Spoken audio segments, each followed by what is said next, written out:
তখনই পূর্ণাঙ্গ পরিপূর্ণ সুসময় আসবে যখন বাংলাদেশের একটা মানুষও আর না খেয়ে থাকবে না, বাংলাদেশের একটা মানুষও বেকার থাকবে না। আমাদের এই 24-এর গণঅভ্যুত্থান তো হুট করে হয় নাই।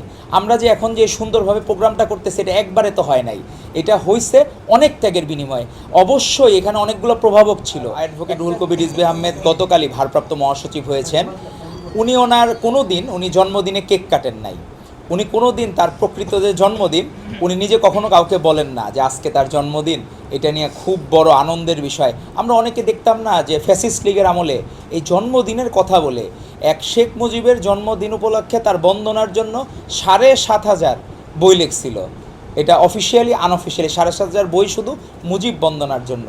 সেখানে আজকে যে ভারপ্রাপ্ত মহাসচিব তার জীবন কোনো অংশে আপনি একটা যদি ফিল্মের যদি আপনি ধরতে চান কোনো একটা সিরিয়াল, এই সিরিয়াল শেষ হবে না তার সংগ্রামের কথা যদি বলা হয়। আজকে 2015 সালের একটি ভিডিও সবার দেখলাম, সবার ফেসবুক সামাজিক যোগাযোগ মাধ্যমে। সেই জায়গায় স্বয়ং আমাদের তৎকালীন আমাদের আপসহীন দেশনেত্রী, যাকে দেখে সারা বাংলাদেশের মানুষ উজ্জীবিত হতো, যাকে দেখে এই রুহুল কবির রিজভী আহমেদের মতো ছাত্রনেতারাও রাজনীতি করতে উদ্বুদ্ধ হইতেন, দেশের জন্য ঝাঁপিয়ে পড়তে, এবং 84 সালে গুলিবিদ্ধ হতো, দ্বিধাবোধ করেন নাই আপসহীন দেশনেত্রী ডাকে সাড়া দিয়ে।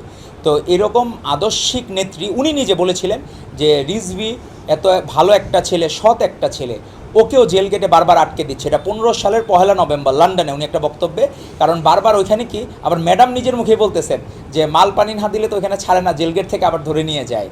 তো কি এক অদ্ভুত বিষয়। তো সেটাও ম্যাডাম ফলো করতেন যে টাকা দিতে পারতেছেন না বলে, তো সেই জায়গায় তাদেরকে বারবার অ্যারেস্ট করা। আমাদের এই 24-এর গণঅভ্যুত্থান তো হুট করে হয় নাই।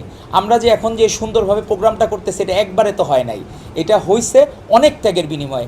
অবশ্যই এখানে অনেকগুলো প্রভাবক ছিল। একটা জায়গায় বৃষ্টিপাতের জন্য জলীয় বাষ্প, তখন ওখানে কিন্তু ধূলিকণাও লাগে, না হলে এই আপনার মেঘ হয় না, মেঘ হওয়ার জন্য ধূলিকণাও লাগে।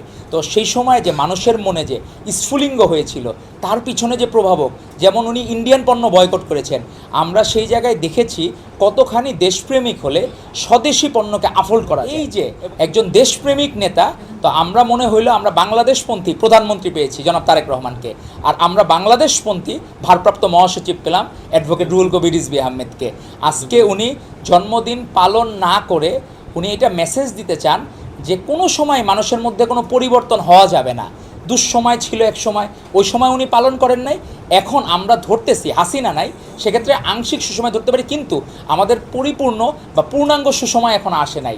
তখনই পূর্ণাঙ্গ পরিপূর্ণ সুসময় আসবে যখন বাংলাদেশের একটা মানুষও আর না খেয়ে থাকবে না, বাংলাদেশের একটা মানুষও বেকার থাকবে না, বাংলাদেশের আমাদের মা বোনেরা একটা মানুষও আর বোনেরা ধর্ষণের শিকার হবে না।